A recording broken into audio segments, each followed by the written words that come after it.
Урматтуу кыргыз элим, кыргыз журтум, баарыңарды Конституция күнү менен 5-май күнү менен куттуктайм. Ушуну эч ким майрамдабайт. Жакшы карачы, эч ким даже майрамыңар менен дебейт да. Ушул Конституция болгон үчүн биз Кыргызстан барбыз. Ушул Конституцияны, достор, баарын айтып берейин эми. Болду, туралга, бүт айтып берейин. Ратбек эмне болуп өлгөнүн айтып берем. Кайсы кимдер ушундай баарын айтып берем. Керек болсочу, Ратбекти ким кандай өлтүрүшкөн, эмне үчүн өлтүрүшкөн, бүт баарын айтып берейин. Только по порядку. Азыр райымды айтпайсың деп коюп туруп мындай биз ужастарынан келтебиз. Ужастарынан келтебиз. Ал ушундай по порядку келтебиз да. Достор, Жумалиев бүгүн Куран кармады. Куран кармады бүгүн. Мен таң калып калдым, просто таң калып калдым. Мына урматтуу Сооронбай Шарипович, мен силерге азыр башкы прокурорго кат жазам, арыз жазам. Финполицияга, ушундай фонд госимущества бүт барына. Менде 4 татынакай фактым бар. Аты жөнү менен баары түрү. Мо Жумалиев бул Ленинградда Акаев менен чок окуп калат. Акаевдин брачкасы болуп жүрө берет. Бул аксыдан. Анан булар менен Үкүев, Бейшембек деген жездем бар, мен родной жездем. Родной жездем. Альфонс жезде, Альфонс, кичине Альфонсурагы бар. Өзү профессор, Кассиде профессор. Мына азыр барса, мына азыр карантин бүтсө эле барып кармап алсаң болот. Ошол железобетонный, анткени мен жездем да, мен билем да, эмнелер бар, эмнелер жок экен. Ошо жездеме Жумалиев Роза деген эжемдин, папамдын сестренкасы да, короче. Азыр үй бүлө жөнүндө баарын айтып берем. Ошим, ошо жездеме Роза деген эжемдин жездеме, Бейшембек жездеме. Ошо 4 миллионный доллар турган объектилерди каттап койгон. Ал эми профессор, аны эч ким күн текшермек эле. А өзү мындай айтканда бедолага, у него ничего не было. Ему Прада купили, жилье купили, и на него 4 чоң эмени. Азыр мына азыр урматтуу президент комиссия түзүлсүн. Азыр барып туруп Үкүевдин атында эмне бар деп карагыла. Мисалы эртең оформлять деп сот бирөө башка жакка, бирок ошол турө берет да. Ошол турө берет да, эмесинде архивинде турө берет. Анан госрегистрден текшергиле. Үкүевден бар. Үкүев менен жездем. Бир туган родной, папамдын сестренкасынын родной жездем. Ошого 4 миллионный заводы, фабрики, ушундай земли, бүт ушундайдын баарын эме кылганда, достор, оформлять этип койгон. Азыр мына бул бир факт, бул боюнча арыз жазам мен. Бүт териштиребиз. Мына керек болсо эми бул бизде бийлик жок болуп атпайбы? Мисалы менен прокуратурада мурун эмне айтпайсың дейт. Прокуратурада мурун эмне айтпайсың? Мен рядовойла сотрудник болуп иштегем да. Рядовойла. Мен генеральный прокурор эмесмин да. Башты түзүп албай. Эмне айтсам ошондо Атамбаевге айтайынбы? Садырга эмне келген жоксуң дейт. Садырга Канат Хасанов чалды. Чалып туруп айтты. Садыр, он сам попросил, оказывается, dedi, был адвокат да, чтоб ты не ходил, dedi. Кой, мен барам, все равно барам. И булар айтты, биз чоң казат өзүбүз чыгабыз, dedi. Сен чыкпа, dedi. Ради твоей же безопасности, dedi. Достор, баарыбыз биргелик. Мен эч жерден эчтеке урдаган эмесмин, наркоман деп жазылат, алкаш, короче, ушунун баарын жазылат. Мен андай эмесмин, достор. Мен ушу элиме, жериме күйгөн патриотмун. Фармамир сеники Турбаев деп тажатышты. Фармамир меники эмес. Зайырбек Ажыматов 1976 жылы 28 майда Аксай районунун Ак Жол айылында турган. 1998 жылы Жусуп Баласагын атындагы Кыргыз улуттук университетинин журналистика факультетин аяктаган. Журналистикадагы эмгек жолун 1998 жылы Асаба гезитинен баштап, Кыргыз Туусу Бишкек Таймс гезиттеринде, КТРКнын радио тармагында, Жаңы Агым гезитинде иштеген. Акыркы жылдары Азаттык радиосу менен маданий темадагы макала, баяндарды даярдап, кызматташып келе жаткан. Артында жубайы айтпай дебейле көп эки кызы калды.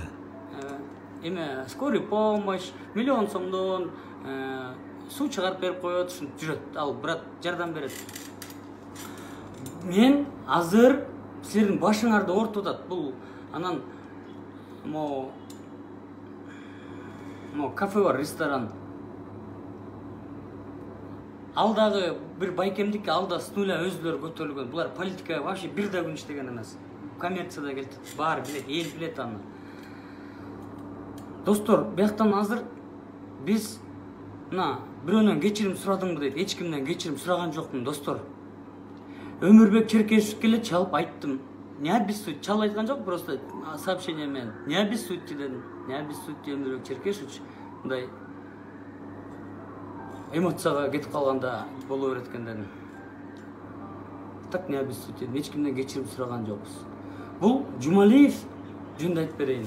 Мына Насаат медиа биз, достор, Жумалиевди до конца бүтүрөлүк, до конца. Уну каматалык комиссия түздүрөлүк. Комиссияга Максат Мамутканов өзүм председатель болуп берем деди. Канат Хасанов да председатель болом, член болуп берем дейт. Бүт депутаттардан кошсун. Жумалиевдин каждый жээнимдики, ана мунумдуку, татанмын, жээн, кандай эле жээниңер эле алып, мен деле татанды алгым келет, например. Мен деле татанын ээси болгум келет. Эмнеге биз болбойбуз? Биз эмнеге квартирада жашайбыз мондай? Акча төлөп. Силер эле кандай, силер эле жашайсыңарбы, ай? Уяты жок, бети жок. Роза Аманова, элдик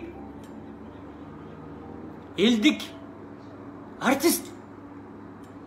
Насаат, ырдасаң эле акыл үйрөтөсүң. Насаат, кокуй, Насаат медиа эмне деген азыр? Бирдеме деген дачу алыптыр. Азыр дагы аныстан Насаат медиа экен, Насаат ТВ экен. Эми ушинтип эле Насаат кылып эле, Насааттын мына биринчи жолу көрдүм өмүрүмдө.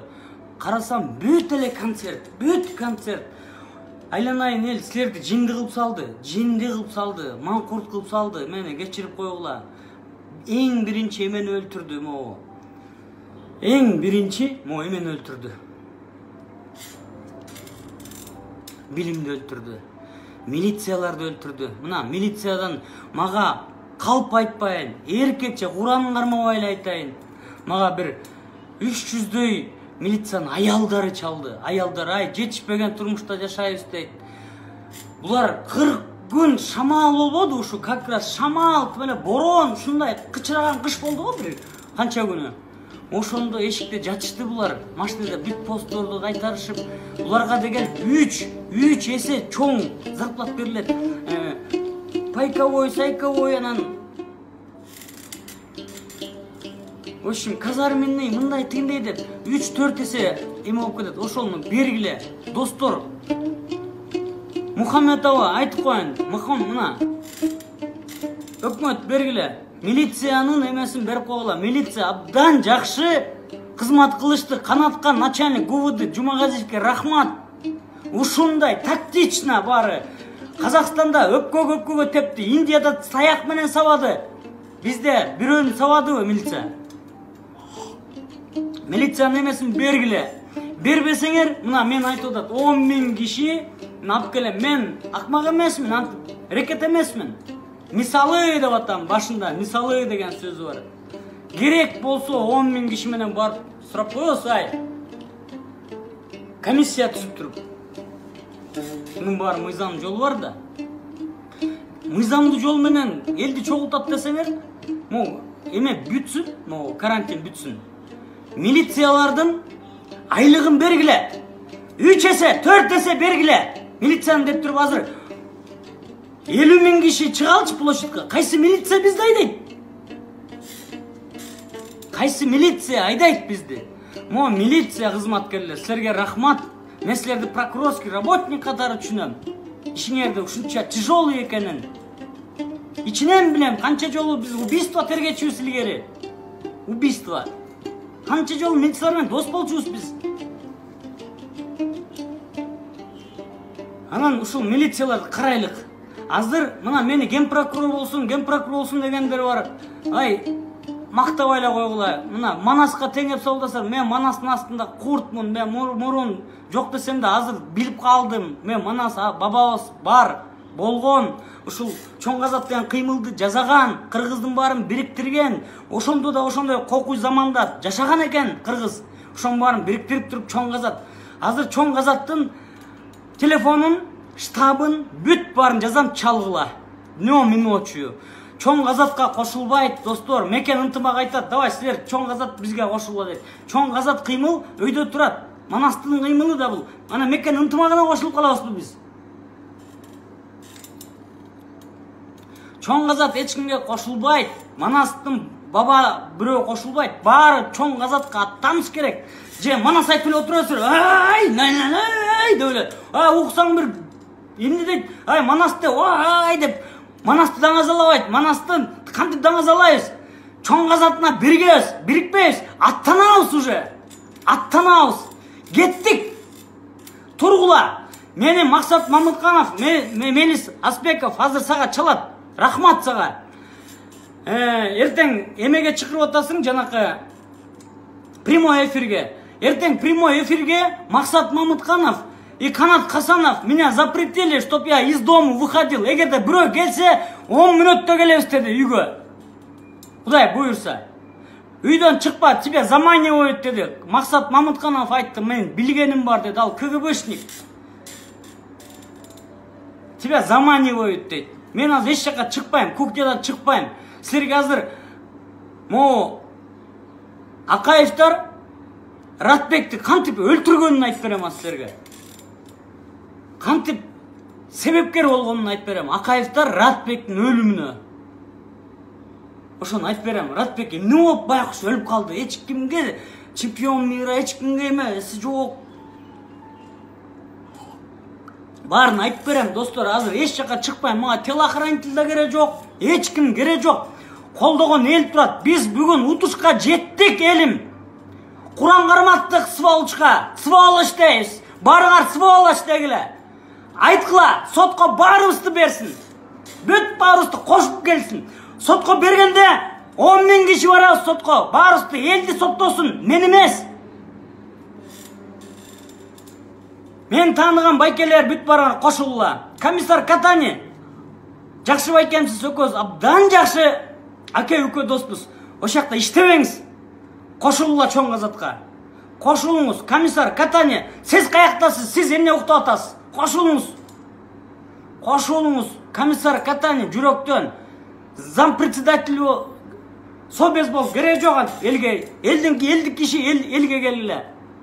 Бүт ушундай достор, чоң казатка кошулгула, алтындарым. Эч кимди чакырбайбыз.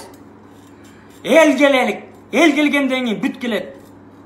Азыр не мешайте? Тиякта эмне кылдың эле, анан наркоман экен, гуркоман экен, мындай экен, анан мен эч кимден $1 вымогать эткен эмес, мен сен взятка алдың беле дейт.